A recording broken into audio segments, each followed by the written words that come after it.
Good morning student. पिछले lecture में हम लोग कूलम्ब लॉ के बेस पे क्वेश्चन किए थे, जिसमें हम लोग का जो लास्ट क्वेश्चन था वह स्क्वायर के चार कॉर्नर पे चारों पॉजिटिव चार्ज था और उसके सेंटर पर भी पॉजिटिव चार्ज रखे थे, जिसका आंसर हम लोग का एफ नेट इक्वल टू 0 आया। आज हम लोग स्क्वायर का ही अगला क्वेश्चन करेंगे। इस क्वेश्चन में क्या है बच्चों कि तीन कॉर्नर पे तो पॉजिटिव चार्ज है और एक कॉर्नर पे निगेटिव चार्ज है। तो हमसे क्वेश्चन में कहा है कि find out force on the charge situated at the centre of a square. तो जो सेंटर पर चार्ज रखा गया है, जो सेंटर पर चार्ज रखा गया है, उसके कारण आपको नेट फोर्स बताना है। चलिए लगाते हैं दिमाग। ये हमारा स्क्वायर है,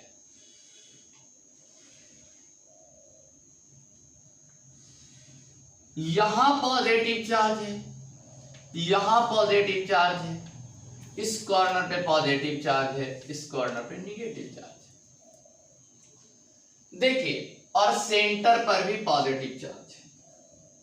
थोड़ा सा समझिएगा हम लोग कि ये पॉजिटिव चार्ज जो है, ये जो प्लस है और ये भी हमारा प्लस है। तो अगर आपसे पूछे कि इसके कारण इस पर फोर्स किधर लगेगा, तो इसके कारण इस पर फोर्स क्या बच्चों इधर लगेगा? हाँ सर। अब बताओ, इसके कारण इस पर फोर्स, तो ये भी पॉजिटिव है, ये भी पॉजिटिव है, दूर भागेगा बच्चों। इसका मतलब फोर्स इधर लगेगा, फोर्स इधर लगेगा। फोर्स का मैग्नीट्यूड सेम होगा और डायरेक्शन अपोजिट है। डायरेक्शन क्या है? अपोजिट है। तो इन दोनों के कारण जो फोर्स आएगा वह 0 आ जाएगा। ओके, अब यहां पर ध्यान देकर के समझेंगे। इस पे बात करते हैं। तो ये पॉजिटिव है, ये भी पॉजिटिव है, तो इसके कारण इस पर फोर्स क्या बाबू इधर लगेगा? हाँ सर। अब बताओ, ये प्लस ये माइनस, तो प्लस माइनस को पास बुलाती है, मतलब क्या? अट्रैक्शन होता है। अट्रैक्शन होता है का मतलब फोर्स इधर लगेगा। तो हम लोग एफ नेट कैलकुलेट करते हैं। तो बताइए कि कोई स्क्वायर है, ये स्क्वायर का सेंटर है, तो ये वाला डिस्टेंस कितना हो? हम लोग जानते हैं कि स्क्वायर का ये पूरा जो डिस्टेंस होता है वह √2a होता है। तो सेंटर से ये वाला जो डिस्टेंस होगा, ये वाला डिस्टेंस कितना होगा? तो इसका हाफ हो जाएगा, मतलब √2a/2 हो जाएगा। तो कैंसिल आउट होगा, तो क्या बचेगा हमारा? a/√2। तो अगर हम लोग एफ नेट की बात करें तो kq² अपॉन a/√2 का होल स्क्वायर, a/√2 का कौन स्क्वायर? Whole square.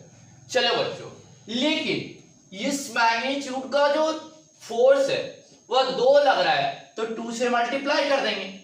तो F net equal to 2kq² upon a²/2। तो ये 2 ऊपर जाएगा, ये मल्टीप्लाई हो जाएगा, तो 2 2 जा कितना बन जाएगा? 4। That is F net equal to 4kq² upon a²। बच्चों, 3 पॉजिटिव चार्ज और एक निगेटिव चार्ज अगर हम स्क्वायर के कॉर्नर पे रखे हैं और सेंटर पे हमसे चार्ज पूछा है, तो हमारा आंसर क्या आएगा? 4kq² upon a²। सोचो कि अगर यहां पे v माइनस कर दें, अगर यहां पर भी क्या कर दे? माइनस कर दे। जब आप यहां पर माइनस करोगे तब थोड़ा सा दिमाग लगाएंगे। देखिए इस क्वेश्चन को,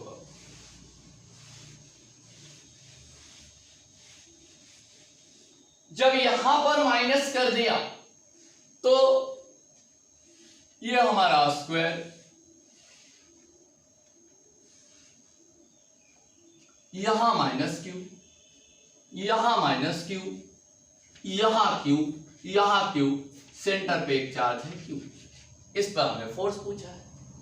तो ध्यान देना कि सपोज दैट इस ये अभी नहीं है, इसको भी हम प्लस मानते हैं। जब आप इसको प्लस मानते हैं तो आप इस कंडीशन में तो फोर्स आप निकाल चुके हैं कि सर इन दोनों के कारण जो इस पे फोर्स लगेगा वह 4kq square upon a square. Okay, अब सोचो कि ये माइनस है लेकिन ये प्लस है, तो फिर तो कंडीशन वही है, ठीक है। बस अंतर ये है कि पहले इधर माइनस था, अब इधर माइनस है, लेकिन फोर्स तो हमारा उतना ही आएगा बच्चों। तो अगर ये प्लस है तो सपोज कर लो कि अगर ये प्लस है तो इसके कारण और इसके कारण इस क्यू पे फोर्स फिर से क्या लगेगा, तो फिर से लगेगा 4kq स्क्वायर अपॉन कौन स्क्वायर a स्क्वायर। अब बताओ दोनों के बीच का एंगल कितना हो जाएगा, 90। दोनों के बीच का एंगल 90। तो वेक्टर से हम लोग जानते हैं, कहां से जानते हैं, वेक्टर से जानते हैं कि जब दो वेक्टर का जब ऐड करते हैं तो हम लोग फॉर्मूला लगाते हैं r बराबर under root a square plus b square plus 2ab cos theta. तो फोर्स भी वेक्टर क्वांटिटी है और दोनों फोर्स के बीच बनने वाला जो एंगल है वह 90 डिग्री है। और जब थीटा इक्वल टू 90 डिग्री होता है तो हम लोग वेक्टर से जानते हैं कि रिजल्टेंट जो होता है वह under root a square plus b square होता है। तो यहां पर से अगर आप कैलकुलेट करोगे तो Fnet इक्वल टू क्या बोलोगे, तो Fnet इक्वल टू क्या बोलोगे, kq square 4kq square upon a square का whole square plus 4kq square upon a square का होल स्क्वायर। चलिए इसको जब आप कीजिएगा तो क्या आएगा बाबू, under root 2 into 4kq square upon a square का होल स्क्वायर। जब इसको सॉल्व कीजिएगा तो आपका जो आंसर आएगा वह कितना आएगा, 4√2 kq square upon a square. ये आपका इस क्वेश्चन का क्या हो गया, आंसर हो गया। ओके, क्लियर हो गया होगा सबको, ठीक है। ओके,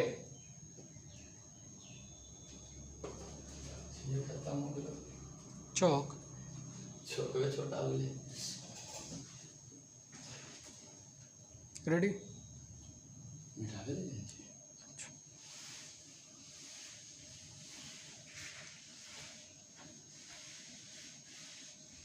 इसके बाद हम लोग देखते हैं कॉन्सेप्ट, देखते हैं इक्विलिब्रियम। व्हाट इज इक्विलिब्रियम, आप लोग 11th में भी पढ़े होंगे।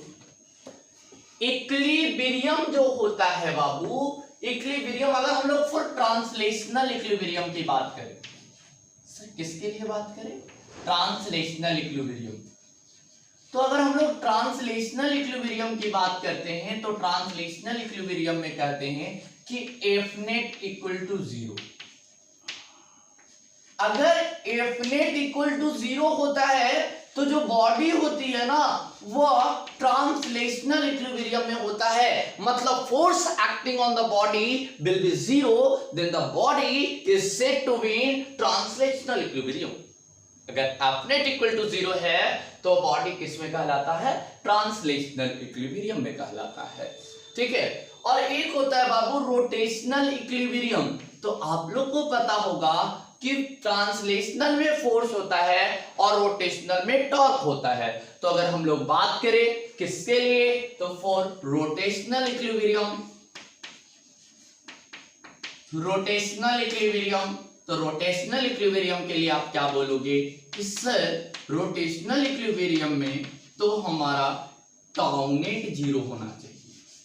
क्या 0 होना चाहिए, टाउ नेट। ट्रांसलेशनल इक्विलिब्रियम में कौन 0 होगा, Fnet 0 होता है। और जो है आपका रोटेशनल इक्विलिब्रियम में कौन 0 होता है, टाउ नेट 0 होता है, ठीक है। अब देखिए पोटेंशियल एनर्जी के बेसिस पे इक्विलिब्रियम को 3 टाइप्स में बांटा गया है, जो कि बहुत इंपॉर्टेंट कॉन्सेप्ट है। आप लोग वर्क एनर्जी पावर में भी पढ़े होंगे, और उसको जो है हम लोग रिलेट करेंगे कहाँ, इलेक्ट्रोस्टैटिक्स में बहुत बड़े पैमाने पे वो कॉन्सेप्ट रिलेट होगा।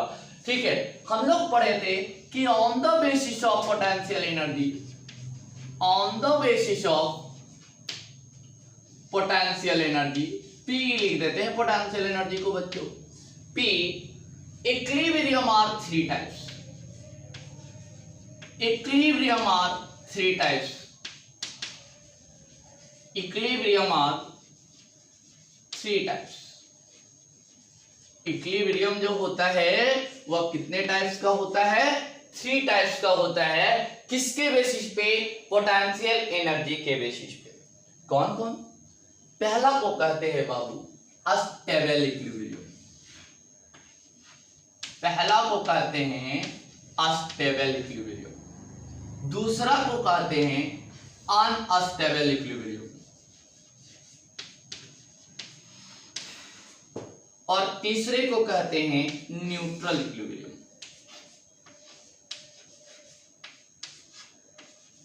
न्यूट्रल, चलिए कैसे पकड़ेंगे कि स्टेबल है, कैसे पकड़ेंगे कि अनस्टेबल है, और कैसे पकड़ेंगे कि न्यूट्रल है। देखो बच्चा, जब इक्विलिब्रियम की बात करते हैं तो ये बात तो पक्का है कि चाहे तो स्टेबल हो, चाहे तो अनस्टेबल हो, चाहे तो न्यूट्रल हो, एफ नेट इक्वल टू 0 आए। एफ नेट का वैल्यू 0 होना चाहिए, चाहे तो वो कोई भी इक्विलिब्रियम हो, स्टेबल हो, अनस्टेबल हो, न्यूट्रल हो। ये बात तो दोनों तीनों की सिमिलरिटी है। अब अगर इसके डिफरेंस पे बात करें तो अस्टेबल कहने का मतलब है कि सपोज दैट किसी पार्टिकल को, मान लिया जाए suppose that this is particle and particle is diverted from its equilibrium position, particle को इसके इक्विलिब्रियम पोजीशन पर से डाइवर्ट किया जाता है। अगर वह वापस अपने इक्विलिब्रियम पोजीशन पर आने का प्रयास करता है, ट्राई करता है, तो वह अस्टेबल इक्विलिब्रियम का। जैसे ध्यान दो, मान लिया जाए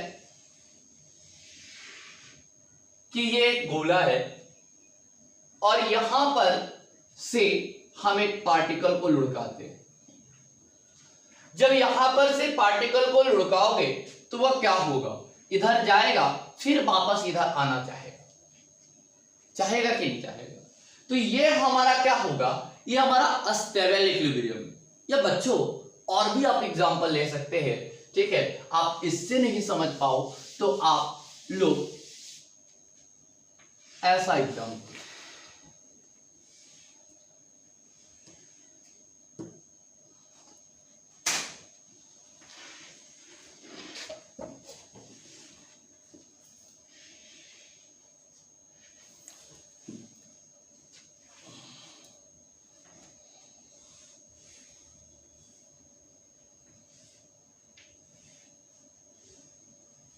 ध्यान क्या बोल रहे हैं।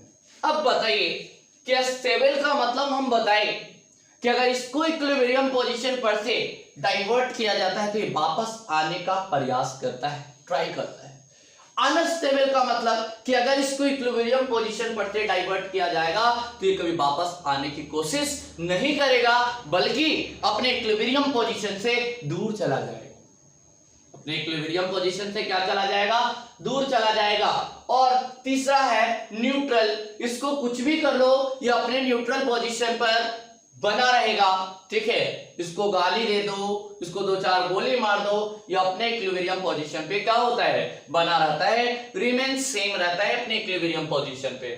सर एग्जांपल की बात अगर करें तो सोचो कि ये जो हमारा कुप्पी कह सकते हैं, इसको फ्यूनेल कह सकते हैं, इसको अब थोड़ा सा आप डाइवर्ट करोगे तो थोड़ा सा डाइवर्ट करोगे तो बताओ वापस ये इस पोजीशन पे आ पाएगा क्या?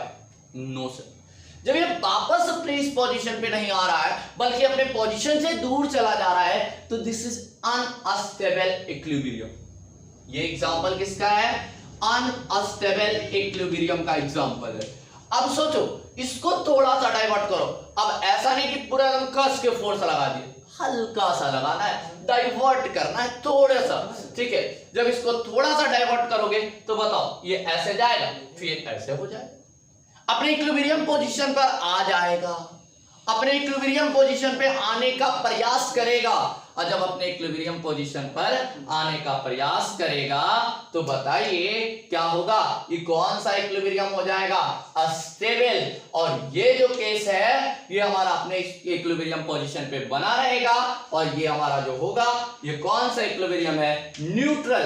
ये तो आपको हम पकड़ने का तरीका बताए कि अगर किसी पार्टिकल को उसके इक्विलिब्रियम पोजीशन पर से डाइवर्ट किया जाएगा, अगर वह वापस अपने इक्विलिब्रियम पोजीशन पर आने का प्रयास करता है तो वह अस्टेबल होगा, अगर अपने इक्विलिब्रियम पोजीशन से दूर चला जाता है तो वह अनस्टेबल होगा, और अगर अपने इक्विलिब्रियम पोजीशन पर बना है तो वह न्यूट्रल होगा। अगला तरीका क्या है बताइए, कोई अनस्टेबल कब होगा, कोई अनस्टेबल कब होता है। आप लोग केमिस्ट्री में भी पढ़ते हो कि जब एनर्जी ज्यादा हो जाता है तो वह अनस्टेबल हो जाता है। वही बात यहां भी है कि अगर पोटेंशियल एनर्जी मैक्सिमम हो गया तो वह अनस्टेबल इक्विलिब्रियम में होगा, पोटेंशियल एनर्जी मिनिमम होगा तो स्टेबल इक्विलिब्रियम में होगा, और जब पोटेंशियल एनर्जी जीरो होगा तो वह न्यूट्रल इक्विलिब्रियम में होगा। चलो बच्चों फिर से ध्यान देंगे कि अगर अस्टेबल कब होगा, पोटेंशियल एनर्जी मिनिमम होगा, अनस्टेबल कब होगा, पोटेंशियल एनर्जी मैक्सिमम होगा, ठीक है। न्यूट्रल कब होगा, जब पोटेंशियल एनर्जी जीरो होगा। इस बात को एकदम ध्यान दीजिएगा, ठीक है। अब देखिए कि इलेक्ट्रोस्टैटिक्स में सर इक्विलिब्रियम का क्या यूज है, इस बात पे हम लोग चर्चा करते हैं। अब इसमें कैसे कैसे क्वेश्चन पूछते हैं इस पे हम लोग बात करेंगे कि कैसे कैसे इक्विलिब्रियम को रिलेट करके क्वेश्चन पूछा जाता है। देख तो गौर करेंगे यहां पर एकदम क्वेश्चन कैसे कैसे पूछा जाता है। आपको कहेगा क्या कि दो चार्ज है, एक Q और एक और Q, दोनों के बीच का जो डिस्टेंस है वह d है, दोनों के बीच का डिस्टेंस कितना है, d है। तो क्वेश्चन क्या कहेगा कि तीसरा चार्ज को कहां रखा जाए कि पूरा का पूरा सिस्टम इक्विलिब्रियम में। क्वेश्चन क्या पूछेगा कि तीसरा चार्ज को, थर्ड चार्ज को कहां रखा जाए कि पूरा का पूरा सिस्टम जो है वह किस चीज में हो, इक्विलिब्रियम में हो। Where should be place third charge so that whole system in equilibrium. Imagine करते हैं, थोड़ा सा इमेजिन करते हैं, मान लिया जाए कि हम थर्ड चार्ज को यहां पे रख दी, थर्ड चार्ज को मान लिया हम लोग कैपिटल Q। तीसरे चार्ज को क्वेश्चन पूछा है, फिर से गौर से सुनेंगे, ठीक है, कि तीसरे चार्ज को कहां रखा जाए कि पूरा का पूरा सिस्टम इक्विलिब्रियम में हो। तो पूरा का पूरा सिस्टम इक्विलिब्रियम में होने का मतलब है कि एफ नेट का वैल्यू जीरो आना चाहिए, और जब एफ नेट का वैल्यू जीरो तो तभी आएगा जब फोर्स अपोजिट डायरेक्शन में लगेगा, क्योंकि जब फोर्स सेम डायरेक्शन में लगेगा तो जीरो होने की पॉसिबिलिटी है ही नहीं, क्योंकि जब फोर्स सेम डायरेक्शन में लगेगा तो दोनों फोर्स ऐड अप हो जाएगा, और जब दोनों फोर्स ऐड अप हो जाएगा तो फोर्स कभी जीरो नहीं हो सकता है। मतलब एक बात क्लियरिटी है कि सर फोर्स तभी जीरो होगा जब फोर्स का जो डायरेक्शन होगा वह अपोजिट होगा, फोर्स का जो डायरेक्शन होगा वह कैसा होगा, अपोजिट। तो मान लिया जाए कि तीसरे चार्ज को हमने राइट साइड पे रखा है, ठीक है। अब बताओ कि इसके कारण इस पर फोर्स की बात करो, इसके कारण इस पर फोर्स, तो ये भी पॉजिटिव ये भी पॉजिटिव, तो क्या बच्चों फोर्स इधर लगेगी। हाँ, ये इसके कारण इस पर फोर्स की बात करो, तो इसके कारण इस पर फोर्स की अगर हम लोग बात करते हैं तो बताइए क्या ये भी फोर्स इधर लगेगा। हाँ, अब सोचो क्या इसके कारण और इसके कारण जो इस पर फोर्स लग रहा है, जो कैपिटल के ऊपर फोर्स लग रहा है, क्या बच्चों दोनों का डायरेक्शन सेम है? जब दोनों का डायरेक्शन सेम है तो क्या एफ नेट इक्वल टू कभी भी जीरो नहीं हो सकता है? एफ नेट कभी जीरो नहीं होगा, एफ नेट कभी जीरो नहीं होगा। मतलब कि इस पोजीशन पे हमारा इक्विलिब्रियम की पॉसिबिलिटी नहीं है।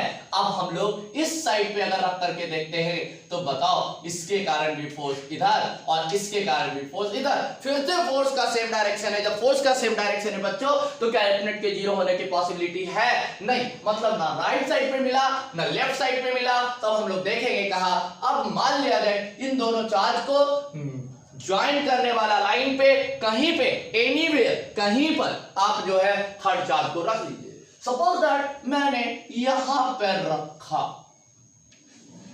यहां पर रखा थर्ड चार्ज को, तो बताओ इसके कारण इस पर जो फोर्स लगेगा क्या वह इधर लगेगा? हाँ सर। क्या इसके कारण इस पर जो फोर्स लगेगा क्या इधर लगेगा? हाँ सर। क्या दोनों जो फोर्स लग रहा है क्या वह अपोजिट डायरेक्शन में लग रहा है? हाँ। एफ नेट के जीरो होने की पॉसिबिलिटी है या नहीं? तो एफ नेट जीरो हो सकता है, एफ नेट जीरो हो सकता है। ठीक है। अब बात है कि सर डिस्टेंस निकालेंगे कैसे? डिस्टेंस निकालेंगे कैसे? तो ध्यान दे करके समझिए कि तीसरे चार्ज को ये बात तो कंफर्म हो गया कि अगर दो पॉजिटिव चार्ज है तो तीसरा चार्ज को लाइन ज्वाइनिंग द चार्ज के किसी भी पॉइंट पर आप रख करके निकाल सकते हो। सपोज दैट मैंने मान लिया कि ये वाला चार्ज x डिस्टेंस पर है, तो अगर ये इससे x डिस्टेंस पे है, ये पूरा डिस्टेंस d है, तो सोचो कि ये वाला जो डिस्टेंस होगा क्या वह d माइनस एक्स होगा? हाँ सर, d माइनस एक्स होगा। तो हमने किया क्या था कि इसको मान लो 1, इसको मान लो 2 और इसको मान लो 3। तो बताओ इसके कारण इधर फोर्स लगा, ये वाला फोर्स है, तो क्या इस फोर्स का नेमिंग F31 दोगे और क्या इस फोर्स का नेमिंग F32 दोगे? हाँ सर। क्या दोनों अपोजिट डायरेक्शन में लग रहा है? हाँ। अगर अपोजिट डायरेक्शन में लग रहा है, हम लोग जानते हैं कि पूरा सिस्टम इक्विलिब्रियम में है, तो आप क्या बोलोगे कि sir F net equal to zero, this is the condition of equilibrium. ये कंडीशन है किसका? इक्विलिब्रियम का। कि जैसे ही तुमको क्वेश्चन में बोले कि इक्विलिब्रियम में है, इसका मतलब आपके दिमाग में, आपके जहन में बैठा होना चाहिए कि F net equal to zero होगा। अब F net equal to zero होगा तो बताइए ये दोनों जो फोर्स लग रहा है क्या वह दोनों फोर्स अपोजिट डायरेक्शन में लग रहा है? इसका मतलब आप क्या लिख सकते हैं कि sir F31 minus F32 equal to zero, F31 minus F32 equal to zero. अगर हम लोग वैल्यू की बात करें तो F31 किसके कारण? इसके कारण इस पे, तो इसके कारण इस पे, तो इसकी वैल्यू क्या हो जाएगी? KQ capital Q upon x square minus इसके कारण इस पे, इसके कारण इस पर, तो बताइए वैल्यू क्या होगा फोर्स का? KQ capital Q upon D minus x का whole square equal to zero. बच्चों जब ऐसा होता है तो हम लोग लिख सकते हैं KQ capital Q upon x square equal to क्या? KQ capital Q upon D minus x का होल स्क्वायर।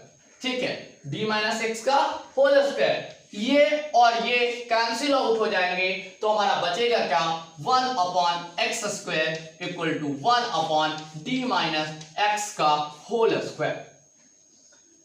दोनों तरफ आप रूट ले लो आसानी से सोल्व करने के लिए, ऐसे आप क्वाड्रेटिक भी बना सकते हो। ठीक है, तो आप क्या बोल दोगे? 1 upon x equal to sir 1 upon D minus x, that is D minus x equal to x, D minus x equal to x, that is 2x equal to D, that is x equal to D upon 2। अब यहां पे ध्यान देना कि x distance तुम किससे माना था? इधर वाले चार्ज से, लेफ्ट वाले चार्ज से। तो आपसे क्वेश्चन में ये भी पूछ सकता है कि लेफ्ट वाले चार्ज से कितने डिस्टेंस पे रखेंगे और राइट वाले चार्ज से कितने डिस्टेंस पर रखेंगे। सोचो अगर हम थोड़ा सा क्वेश्चन में चेंज करते हैं, अब आप लोग आंसर तुरंत दे दीजिएगा। 4Q दोनों के बीच का डिस्टेंस D। सोचो दोनों का दोनों पॉजिटिव है, सबसे बड़ा कॉन्सेप्ट कि आप ये बात कंफर्म हो जाओ कि सर चार्ज को कहीं इस लाइन ज्वाइनिंग पे रखेंगे capital, this distance is x, तो बताओ ये वाला डिस्टेंस क्या हो जाएगा d माइनस एक्स, क्या हो जाएगा d minus x, that is this, इसके कारण इस पे लगने वाला जो फोर्स है और इसके कारण इस पे लगने वाला जो फोर्स है वो आपस में इक्वलाइज कर देंगे, तो आप क्या बोलोगे बताओ, k q into 4q upon x square equal to क्या बोलोगे, k capital Q into small q upon d minus x का होल स्क्वायर।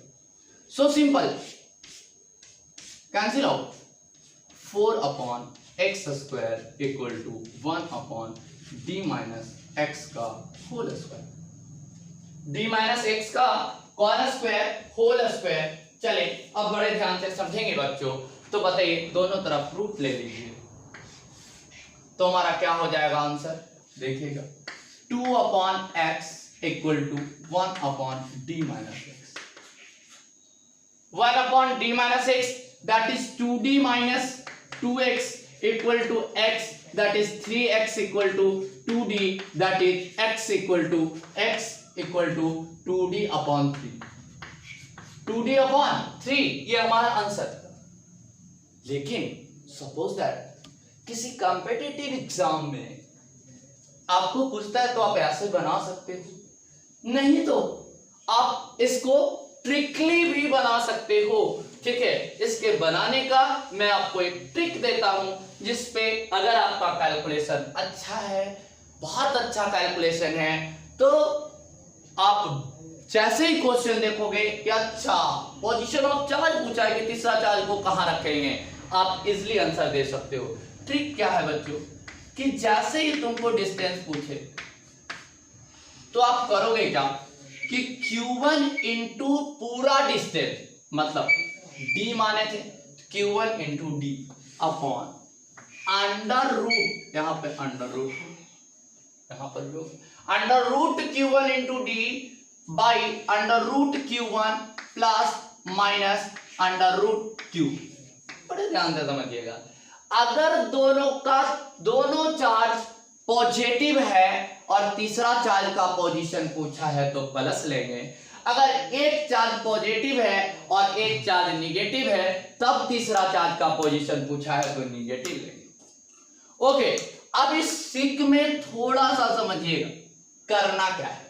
करना यह है कि इसका मैग्नीट्यूड, मतलब ये जो न्यूमरल है ना, मैग्नीट्यूड दो चीज से बनता है, न्यूमरल, ठीक है, तो यहां पे तो ये जो न्यूमरल है ना, इस न्यूमरल को आप अंदर रखोगे और चार्ज को बाहर, into D upon under root 4। दोनों चार्ज पॉजिटिव है, हाँ सर, जब दोनों चार्ज पॉजिटिव है तो प्लस लेंगे और अंडर रूट उसका आगे कुछ नहीं तो कितना है 1 अंडर रूट 1 इंटू क्यू, ठीक है, अंडर रूट 1 इंटू क्यू। तो बताइए यहां पर से ध्यान दीजिएगा, तो यहां से क्या आ जाएगा, क्यू तो कॉमन लेकर के कैंसिल आउट हो जाएगा, तो यहां से इसका रूट 2d अपॉन ए रूट 2 प्लस रूट 1 का value 1, that is answer 2d upon 3, that is answer 2d upon 3। ये हम क्या बताए कि जब दोनों का दोनों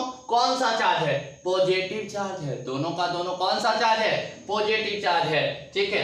अगर सर एक पॉजिटिव और एक निगेटिव होगा तब क्या होगा, तो एक पॉजिटिव और एक निगेटिव होगा तो हम लोग देखते हैं, ठीक है, अगले लेक्चर में।